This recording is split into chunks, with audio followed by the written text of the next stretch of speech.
नमस्कार. माझं डोकं फिरलं हा शब्द आहे भारताचा अनुभवी क्रिकेटपटू आर अश्विन यांचा. आणि कारण आहे हार्दिक पांड्या याचा एक निर्णय. मुंबई इंडियन्स सारख्या मजबूत संघानं सलग तिसरा पराभव पत्करला आहे. आणि आता या पराभवामागचं कारण फक्त खराब खेळ नाही, तर काही महत्त्वाचे निर्णयही असल्याचं समोर येत आहे. पुढे जाण्याआधी एक विनंती करेन, तुम्हाला आमचे व्हिडिओ आवडत असतील पण अजून तुम्ही चॅनलला सबस्क्राईब केला नसेल तर चॅनलला लगेच सबस्क्राईब करून घ्या. IPL 2026 मधील हा सामना होता मुंबई इंडियन्स आणि रॉयल चॅलेंजर्स बँगलोर यांच्यात, जिथे RCBनं सुरुवातीपासूनच आक्रमक खेळ करत तब्बल 240 धावांचा मोठा स्कोअर उभा केला.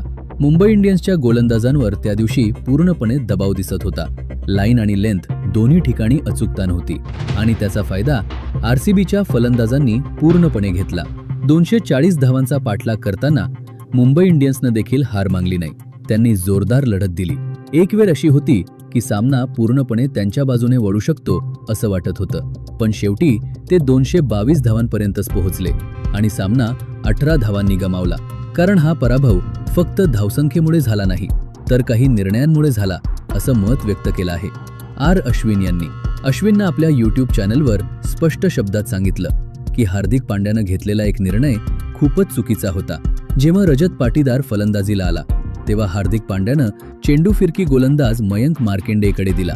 आता साधारणपणे हा निर्णय सामान्य वाटू शकतो, पण क्रिकेटमध्ये प्रत्येक खेळाडूची ताकद आणि कमजोरी महत्त्वाची असते.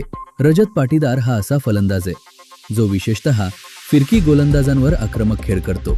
त्याचा स्पिन विरुद्ध रेकॉर्ड खूप चांगला आहे आणि हे सगळं माहीत असताना देखील त्याच्यासमोर स्पिनर आणणं हा एक मोठा रिस्क होता. अश्विन म्हणाले, पाटीदार फिरकीवर मोठे फटके मारतो आणि त्याला स्पिन दिली. हा निर्णय खूपच वाईट होता. ते पुढे म्हणाले, मयंक मार्केंडेच्या मनात त्यावेळी काय चाललं असेल याचाही विचार करायला हवा, कारण यापूर्वीही पाटीदारनं त्याच्यावर आक्रमण केलं होतं आणि त्या आठवणी अजून ताज्या असण्याची शक्यता होती.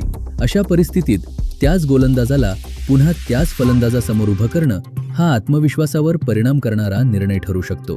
अश्विननं स्पष्टपणे सांगितलं, माझं डोकं फिरलं, कारण हा फक्त एक ओव्हर नव्हता तर त्याचा परिणाम संपूर्ण स्कोअरवर झाला.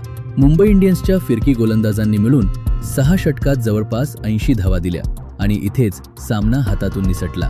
अश्विननं आणखीन एक महत्त्वाचा मुद्दा मांडला. ते म्हणाले, 210 आणि 240 मध्ये खूप फरक असतो.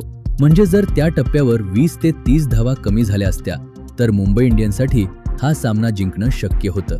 आता जर आपण मुंबई इंडियन्सच्या गोलंदाजीकडे पाहिलं तर संपूर्ण युनिटच संघर्ष करताना दिसत आहे. जसप्रीत बुमरासारखा अनुभवी गोलंदाज देखील विकेट घेण्यात यशस्वी ठरत नाहीये.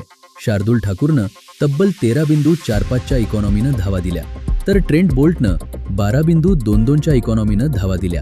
मिचेल सँटनर आणि इतर गोलंदाज देखील प्रभाव टाकू शकले नाहीत. यामुळे काय झालं? संपूर्ण जबाबदारी फलंदाजांवर आली आणि त्यांनी ती निभावण्याचा प्रयत्न केला. पण 240चा टार्गेट खूप मोठा होता. 222 धावा करूनही सामना हरावा लागला. हीच गोष्ट मुंबई इंडियन्ससाठी सर्वात जास्त चिंतेची आहे. या सामन्यानंतर संघाच्या स्ट्रॅटेजीवर प्रश्न उपस्थित होत आहेत, विशेषतः कर्णधाराच्या निर्णयांवर. हार्दिक पांड्यानं आतापर्यंत काही धाडसी निर्णय घेतले आहेत, पण काही वेळा हे निर्णय उलटही पडले आहेत.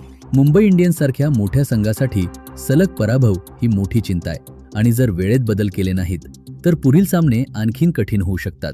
क्रिकेट हा फक्त कौशल्याचा खेळ नाही, तर योग्य वेळी योग्य निर्णय घेण्याचाही खेळ आहे. तुमच्या मते हार्दिक पांड्याचा हा निर्णय खरंच चुकीचा होता का, की हा फक्त खेळाचा एक भाग आहे? तुमचं मत आम्हाला कमेंटमध्ये नक्की सांगा आणि अशाच सखोल आणि स्पष्ट बातम्यांसाठी चॅनलला सबस्क्राईब करायला विसरू नका. धन्यवाद.